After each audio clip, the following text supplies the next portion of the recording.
A single dad, a billionaire CEO, one wrong floor, 40 minutes, borrowed sugar, Sunday coffee, a child who decided first, and a door that finally stayed open. Eli Navarro had moved 11 times in his 32 years, and not once had he managed to do it gracefully.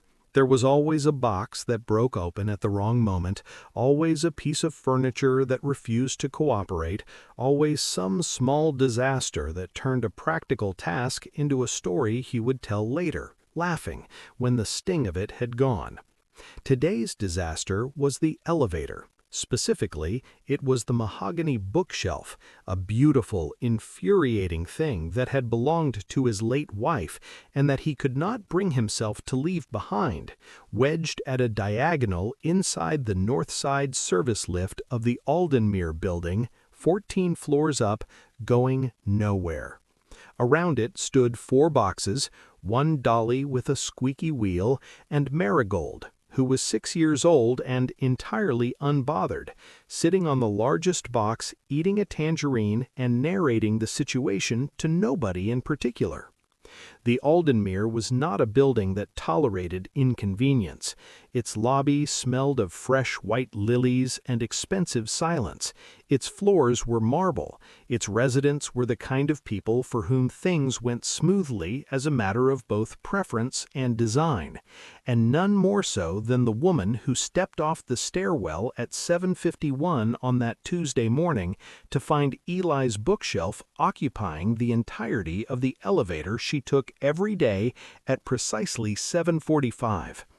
Nora Ashcroft was 35, the CEO of Ashcroft Capital, and the kind of person whose time she had long since decided was not available for the miscalculations of others. She wore a charcoal wool coat, her dark hair pulled back without a single strand out of place, and she looked at the bookshelf, then at Eli with the careful expression of someone calculating the fastest route to an alternate outcome. Eli saw her and felt the specific shame of a man who knows he is in the wrong and has no defense except the truth. "I'm so sorry," he said, already moving toward the shelf. "We'll be out of your way in 10 minutes." He meant it. He genuinely believed it. The shelf had other ideas. It had been wedged at an angle that defied both physics and common sense, and every adjustment Eli made seemed only to confirm its determination to stay precisely where it was. He worked at it quietly, methodically, occasionally muttering things under his breath that he was glad Marigold was too absorbed in her tangerine to catch. Marigold, for her part, had noticed the woman immediately. She looked at Nora the way she looked at everything that interested her directly, without apology, with the full attention of someone who had not yet learned that staring was impolite. "I'm Marigold," she said from her perch on the box, "like the flower. We're moving in. That's my dad. He's better at buildings than furniture." Nora said nothing. Marigold accepted this without offense, and tried again a minute later. "Is your hair naturally that color, or do you get it done at a special shop?" Eli closed his eyes briefly. Nora looked at the child for one long, unreadable moment, then turned and walked back toward the stairwell without a word. It took 40 minutes in total. When the elevator was finally clear, Eli leaned against the wall of the hallway outside apartment 14B and let out a breath that had been waiting since 9 o'clock. Across the hall was 14A, Nora's door, he would learn, closed and perfectly still. He looked at it for a moment. He thought about knocking to apologize properly. He decided, on balance, that she had probably seen enough of him for one morning. He picked up a box, told Marigold to grab the small one, and went inside to begin the slow, honest work of making a new place feel like home. In the kitchen, unpacking, Marigold said thoughtfully, "The pretty lady across the hall is sad, but I don't think she knows it yet." Eli told her to stop profiling the neighbors. She said, "Okay," and immediately began drawing a face on the nearest box. He let her. Some battles, he had learned, were not worth choosing, and some observations, he suspected, were worth sitting with quietly for a while. The birthday cake had been Marigold's idea, which was how most things in Eli's life began these days. She had reasoned, with the iron logic of a 6-year-old who had recently discovered philosophy, that moving into a new home was essentially the same as a birthday, a beginning, a fresh page, a reason for something sweet, and that therefore cake was not optional but required. Eli had not argued, partly because she was technically right, and partly because baking was the one corner of his life that still felt entirely under his control. When the world was uncertain, he made things with his hands. He measured, he folded, he waited. It helped. He had unpacked the stand mixer first, before the bookshelves, before the picture frames, before anything that a reasonable person might have considered a priority, and Marigold had approved of this without question because she understood instinctively that some things matter more than they appear to. It was only when he had the butter creamed and the flour sifted and the oven warming that he reached for the sugar canister and found it empty. He stood in the kitchen of apartment 14B, canister in hand, and experienced the particular domestic despair of a man who has come so close to something good only to be stopped by a single missing ingredient. He checked the cupboards twice. He checked the bag he had packed specifically for kitchen essentials. Nothing. Outside the window, the city moved with complete indifference to his predicament.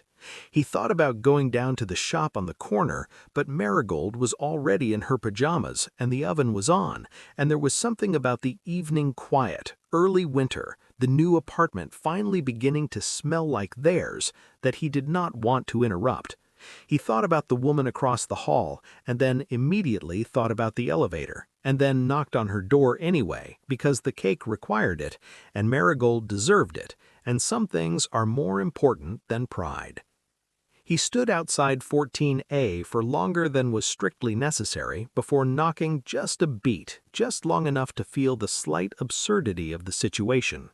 When Nora opened the door, she was still in her coat, which meant she had only just come home, which meant her day had been long, and he was now the thing standing between her and the end of it. She looked at him with the measured expression of someone deciding in real time how much of their patience a situation deserves.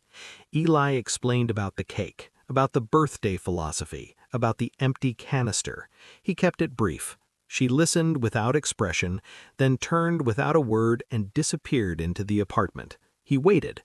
She returned with a small white ramekin, sealed across the top with a neat square of cling film and a strip of masking tape on which she had written, in clean, precise handwriting, "Sugar, 100 grams, Ashcroft." She placed it in his hand. He thanked her. The door closed. The cake was excellent. Marigold declared it the best thing she had ever eaten, which she said about most things she ate with genuine enthusiasm, but Eli thought she might be right this time. They had 2 slices each at the kitchen counter, in the comfortable mess of an evening not yet fully unpacked, and Marigold fell asleep on the sofa before 8 o'clock with a small smear of icing on her chin that he didn't have the heart to wipe away. He sat in the quiet that followed and felt, for the first time since the move, that the new apartment might eventually become a real place, not just walls and windows, but a home. It was a small feeling, tentative, the kind that breaks if you hold it too tightly. He let it sit. 2 days later, he knocked on 14A again. Nora opened the door with the same expression, calibrated, unreadable, and he held out the ramekin, clean and dry, with a small square of paper taped to the bottom. She took it. He left. She looked at the note only after the door was closed, standing alone in her entryway. Returned with thanks. The cake was excellent. We saved you a slice, but Marigold ate it. Sorry, 14B. Nora read it once. Then again.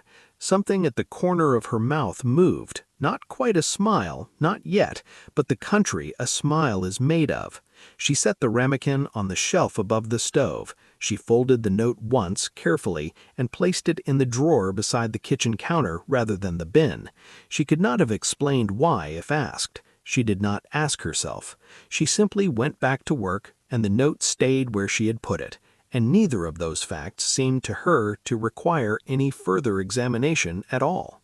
The school called on a Thursday, which was, in Eli's experience, the day the universe reserved for its most inconvenient surprises.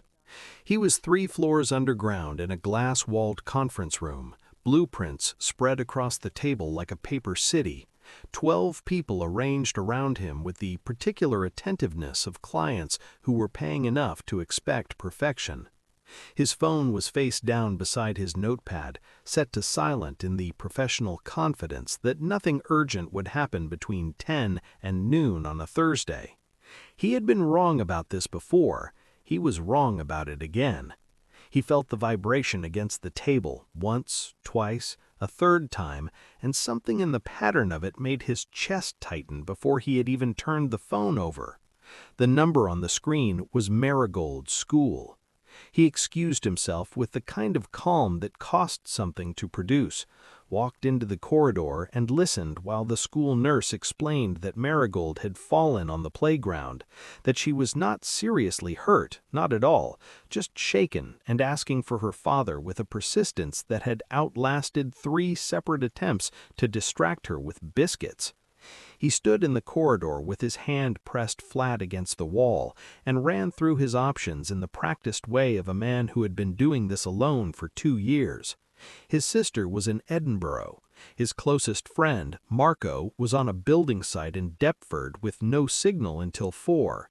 His neighbors in the old flat, the kind people who had brought casseroles in the weeks after the funeral and asked after Marigold by name, were a 40-minute drive away. He scrolled through his phone with his thumb, moving quickly, and stopped on a number he had saved 3 weeks ago under the name 14A Ashcroft, added after the ramekin incident for what he had told himself were purely logistical reasons. He stared at it for 4 seconds. Then he opened a text and typed without letting himself reconsider. "This is your neighbor from 14B. I have an emergency. The school has called about my daughter.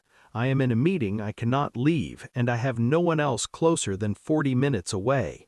I know this is an enormous thing to ask of someone I barely know. I am asking anyway." He sent it, put the phone in his pocket, and walked back into the conference room, where he spent the next 22 minutes being professionally present while every part of him was somewhere else entirely. Nora's reply came in 3 minutes. It said, "Address," nothing more. No acknowledgement of the enormity, no negotiation, no list of conditions, just the one word, practical and absolute, and Eli felt something loosen in his chest that he hadn't realized had been pulled tight. He sent the address. He did not hear anything further, which he understood after a moment was because she was already moving. She arrived at the school in 15 minutes. She introduced herself to the receptionist as a family friend, which was, she told herself, not entirely inaccurate, and was shown to the small room off the nurse's station where Marigold sat on a vinyl chair with a cold pack on her knee and the expression of a child who had been brave for long enough and now was ready to stop. Marigold looked up when Nora came through the door and did not appear remotely surprised to see her, which Nora found both disarming and oddly moving. There was a book on the nurse's desk, a thick paperback with a worn spine, left behind by some previous occupant of the waiting chair, about a knight who was secretly afraid of horses but rode into battle every time regardless, because his people needed him to. Nora picked it up, sat down in the chair beside Marigold without discussion, and began to read aloud. She had a precise, clear reading voice. Marigold leaned gradually sideways until her head was resting against Nora's arm, and Nora did not move away, and the cold pack slipped a little, and neither of them mentioned it. When the chapter ended, Marigold was quiet for a moment in the way she was quiet when she was thinking seriously about something. Then she asked, in the tone of someone raising a point in a meeting, whether the knight ever told anyone about being afraid of the horses. Nora said she didn't know, that they would have to keep reading to find out. Marigold nodded as though this were the correct answer. Then she looked at Nora with the full, unhurried attention she reserved for things that mattered to her and said, "You can be my bonus mom. I've decided." Nora opened her mouth. A careful, reasonable response formed somewhere in her mind. Something about how family was complicated, how these things didn't quite work the way Marigold was suggesting, how she and Eli were neighbors and little more. She meant to say it. Instead, she said nothing, because Marigold had already moved on, already reaching for the book to look at the pictures in the front pages, already certain that the matter was settled, because in her mind it was. She had decided. That was enough. It had always been enough. Eli arrived 40 minutes later, still in his work shirt, slightly breathless, with an apology already forming on his face before he cleared the doorway.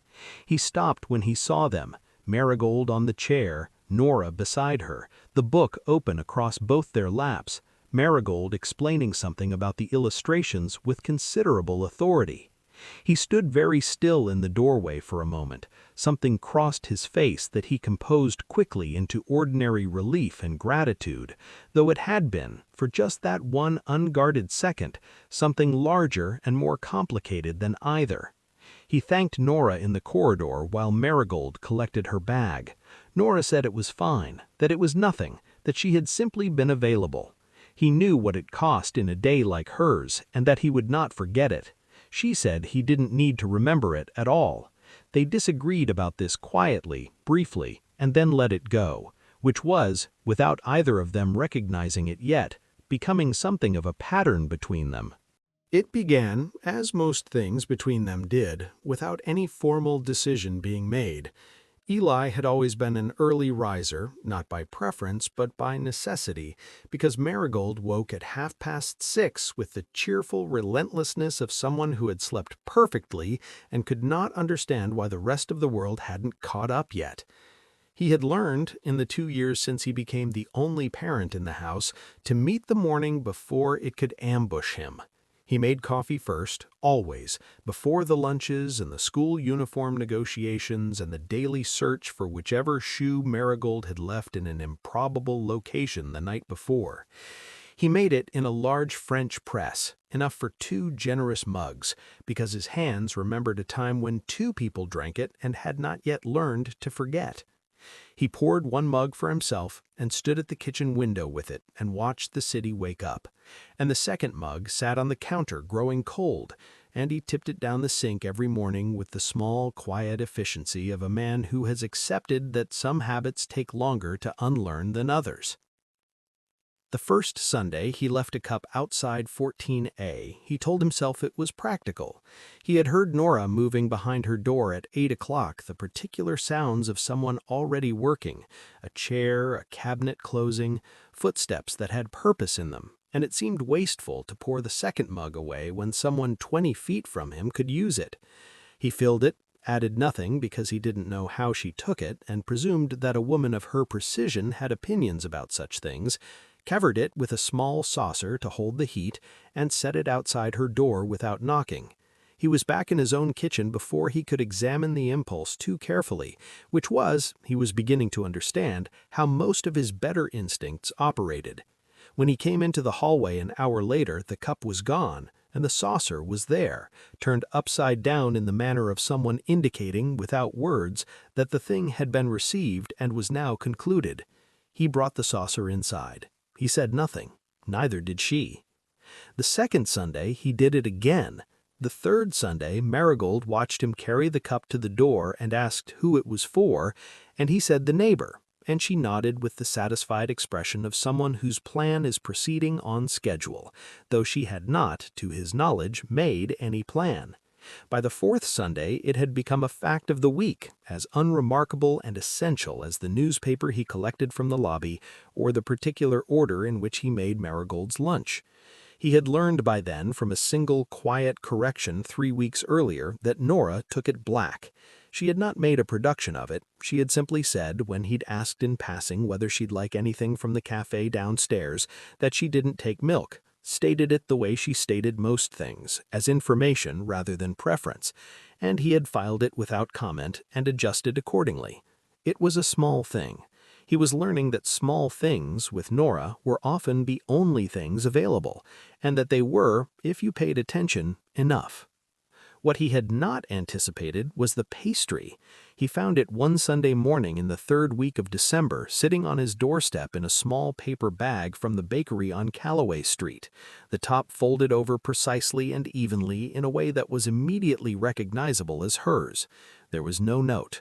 He stood in his doorway in his socks and held the bag, and understood without needing it explained that notes were not the point.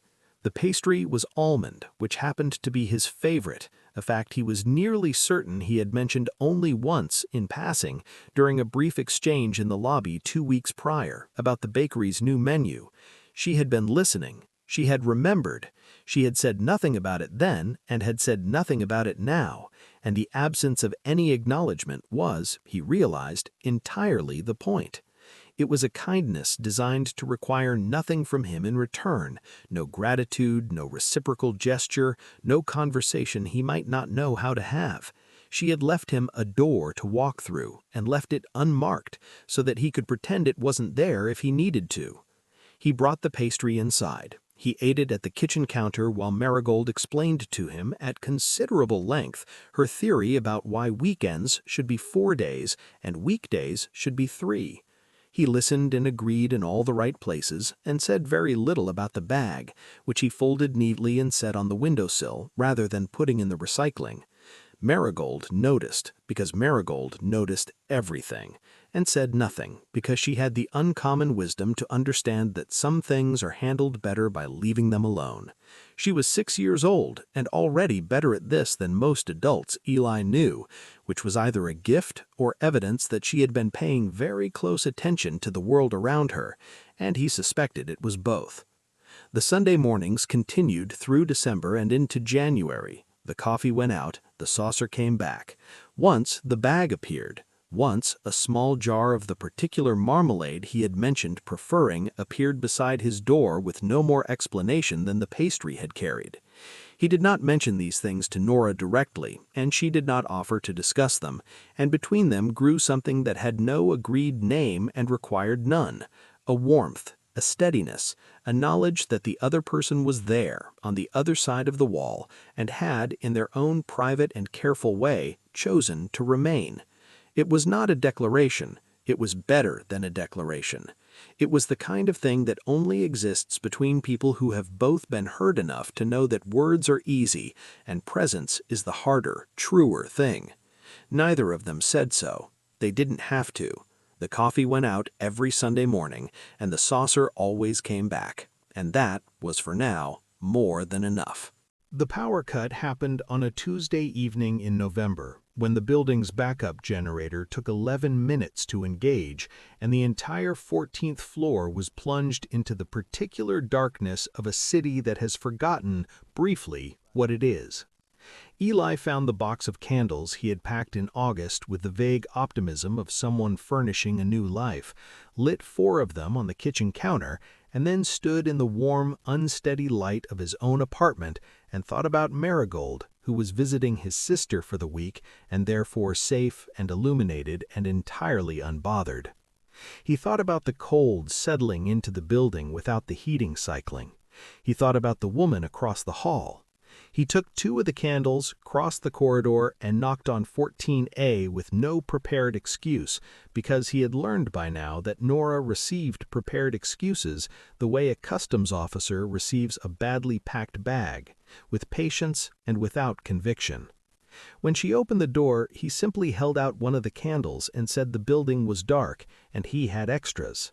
She looked at him for a moment. Then she opened the door wider, which was, from Nora, the equivalent of a formal written invitation.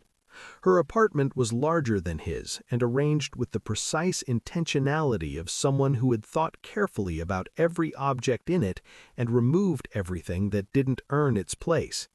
There were no unnecessary things. The shelves held books and one small photograph he couldn't quite see from where he stood, and a single sandalwood candle on a side table that she lit while he set his on the kitchen counter, and between the two flames the room became something unexpectedly soft, unguarded, the kind of space that appears only when ordinary light fails and something quieter takes its place. He had brought food from his refrigerator, practical leftovers in containers, because the alternative was two people sitting in the dark being polite about it, and Eli had never been particularly good at polite when something more honest was available. She had not argued. She had found plates without being asked, which told him she had been going to suggest the same thing, which told him more than she likely intended. They sat on the floor because the dining chairs were against the wall and neither of them moved them, and ate in the candlelight with the easy quiet of people who have, without noticing the precise moment it happened, become comfortable with each other's silences. He talked about a client who wanted a rooftop conservatory in a listed building and the architectural problem it presented. She listened in the way she listened when she had stopped monitoring herself fully, without reservation, her eyes on him rather than on some internal calculation. He told a story about Marigold attempting to redesign his home office with suggestions that were impractical but not entirely without merit, and Nora laughed, a real one, brief and unguarded, the kind that surprised her on its way out. He looked at her when it happened. She looked back. The candle between them burned without drama. Outside, the city was quiet in the way cities are only when something has interrupted their ordinary noise, and in that quiet the apartment felt sealed from everything usual, and Eli was aware with the clarity that comes in moments you cannot plan that he was about to say something true. He opened his mouth. Nora stood up and said she had an early start and the generator would be back on shortly, and the moment closed over like water, leaving no visible mark. She told him about Edinburgh 2 weeks later, on a Thursday evening at his kitchen counter, over the cup of tea she had accepted when he'd knocked to return a library book Marigold had borrowed from her shelf. The new role had been in discussion for some time, she said. 6 months in Edinburgh to lead the restructure of the Ashcroft Northern portfolio, then possibly Geneva if the second phase required her presence. She said it the way she announced decisions in boardrooms, cleanly, without apology, with the particular composure of someone who has already completed the emotional processing in private and is now simply issuing information. She watched him take it in. He was quiet for a moment, which was unusual enough that she noticed it, and then he set down his mug and looked at her directly and said, in the careful tone of a man choosing honesty over comfort, that she was not a cold person, whatever she believed about herself, and that what he saw in her was not coldness, but fear, and that those were genuinely different things, and she deserved to know the difference, because fear was something that could change, and coldness was something people used to excuse themselves from trying. The silence that followed was the longest they had shared, and it had a different quality from all the comfortable ones before it, tighter, charged, the silence of something that cannot be unsaid settling into the room. Nora looked at him for a long moment with an expression he had not seen on her before, something undefended and briefly, painfully open, and then it closed again, smoothly and completely, like a door with a good seal. She said that he had misread the situation, that she was sorry if she had given an impression that warranted a different interpretation, that the arrangement was always practical and temporary, and they thought they had both understood that.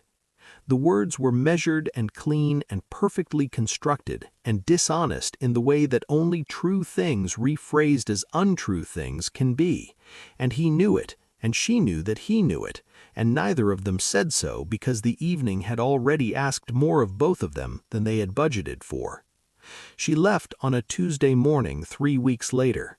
Eli stood at his kitchen window with his coffee and watched the car pull away from the front of the building without telling himself any particular story about it. The second mug sat on the counter. He poured it down the sink. He stopped leaving the coffee outside 14A that Sunday and the Sunday after, and told himself this was simply practical, that there was no point leaving coffee for an empty apartment, that it was a waste, that it meant nothing to stop. He was a man who had learned to be honest with himself about most things.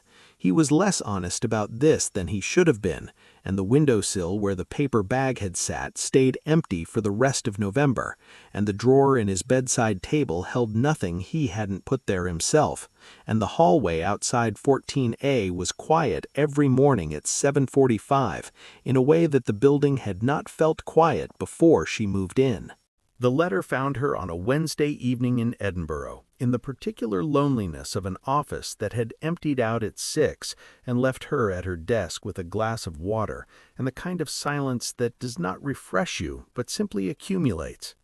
It arrived in a stack of forwarded post that her assistant had bundled and sent without comment, sandwiched between a quarterly report and a property valuation, and she almost missed it entirely because the envelope was small and slightly lopsided and addressed in the handwriting of someone who had recently learned cursive and was applying it with more enthusiasm than precision. Her name was written across the front in careful looping letters, followed by her title and the building address, and in the bottom left corner, where a return address might ordinarily go, Marigold had written instead, "From your bonus daughter, 14B." Nora sat with it in her hands for a moment before opening it, which was unusual for her. She opened things efficiently as a rule, the way she approached most tasks, but something about the weight of the envelope, slight as it was, made her careful. Inside, on a single sheet of paper decorated around the border with a row of small hand-drawn stars that varied considerably in quality from one end to the other, Marigold had written in her best and most deliberate hand, "Dear Nora, you forgot us. We did not forget you. I saved you the good Halloween candy, not the gross kind, the kind with the chocolate and the caramel inside. Dad says I should not bother people, but I do not think you are people. I think you are ours. Come back when you are ready. We will be here. Love from Marigold Navarro, age 6, apartment 14B, the Aldenmere." Nora read it once all the way through, and then she read it again more slowly, and then she set it flat on the desk in front of her and looked at it for a long time without reading it at all. The office was very quiet. Outside the window, Edinburgh arranged itself in its beautiful, indifferent way, all stone and lamplight and history, and Nora sat inside it and felt with a clarity that was almost physical the precise distance between where she was and where she wanted to be. She reached for her phone and opened the photographs, not looking for anything in particular, or so she told herself, and found immediately what she had not admitted she was looking for, the image she had set as her lock screen sometime in October, so gradually and naturally that she had not registered the decision as a decision at all. It was a photograph taken by Mr. Ferris, the building's doorman, at the rooftop garden event the Aldenmere had held in late September. Eli and Marigold stood together against the low stone parapet, with the city spread behind them, Marigold mid-laugh with her head thrown back, Eli watching her with the expression he wore when he thought nobody was looking, unguarded, luminous, the face of a man who has known grief deeply enough to understand exactly what joy costs, and therefore never takes it for granted. Nora had been standing 6 feet away when Mr. Ferris took the photograph. She had been looking at them when the shutter clicked. She had asked him afterward to send it to her, telling herself she was not sure why, and had been telling herself the same thing ever since. She understood now, sitting in the quiet of the Edinburgh office with Marigold's letter on the desk in front of her, that she had always known why. She had simply been waiting until the knowing was too large to keep arguing with. She booked a flight home for the following Monday. Then she moved it to Friday. Then, after 20 minutes of sitting very still and being honest with herself in the way she usually reserved for financial projections and structural decisions, she moved it to Thursday morning and closed her laptop and began to pack. She told her Edinburgh team that the first phase was sufficiently advanced for her to manage the remainder remotely, which was true, and that there were matters in London requiring her direct attention, which was also true, and she did not elaborate on what those matters were because she was not yet ready to say it plainly, even to herself, even in the privacy of a conversation she was having entirely alone. She was a woman who had built a formidable life out of knowing things precisely and acting on them efficiently, and the thing she now knew was this: she had been in the wrong place since September, and the right place had a doormat outside 14A, and a French press that made coffee for two, and a child who had decided without any consultation whatsoever that she was family, and had been, apparently, correct. She did not call ahead. This was deliberate. She had thought about calling and decided against it in the same quiet, certain way she made all her best decisions, not by weighing options against each other, but by noticing which one she could live with and which one she couldn't. A phone call would have required Eli to respond in the moment, to manage his face and his voice and his expectations across 200 miles of telephone line, and she did not want to ask that of him.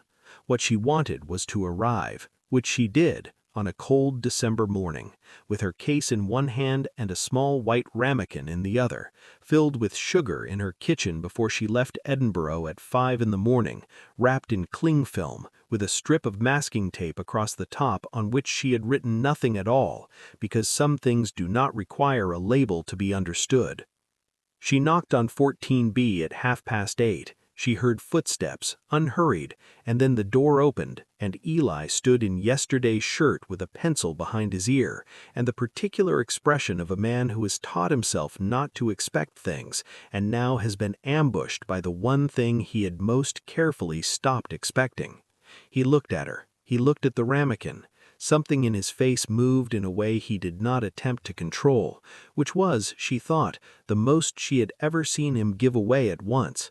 And it was enough. It was more than enough. It was everything she had come back for. She held out the ramekin and said in the steady voice of a woman who has made her decision and is no longer frightened of it, "I need to borrow your dining table. Mine is still in storage." He looked at the ramekin in her outstretched hand. He looked at her face. He understood, because he had always been good at understanding the things she couldn't say directly, that the dining table was not the point, that it had never been the point, that she had come back and was standing in his doorway holding a ramekin of sugar she didn't need as proof that she intended to stay. And this was, from Nora Ashcroft, the most extraordinary thing she had ever said to another person.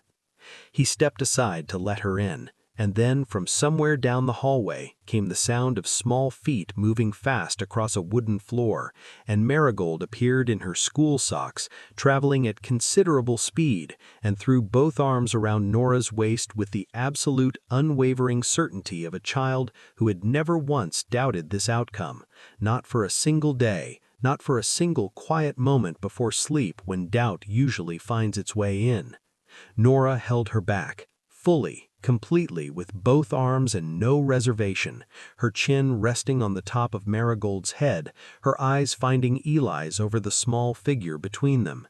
He was leaning against the doorframe with his arms loosely folded and his expression open and warm and entirely undisguised, and he did not say anything because nothing needed saying, and she did not say anything either, and in the silence between them was everything they had been building since a mahogany bookshelf and a 40-minute delay and a small girl eating a tangerine on a box, all of it arriving here, at this doorway, at this ordinary and irreplaceable moment, which was not the wrong apartment at all. It had been the right floor all along. This story isn't finished. Eli, Nora, and Marigold have more coming. Subscribe to Drew Daily Stories right now so the next chapter finds you before someone else spoils it.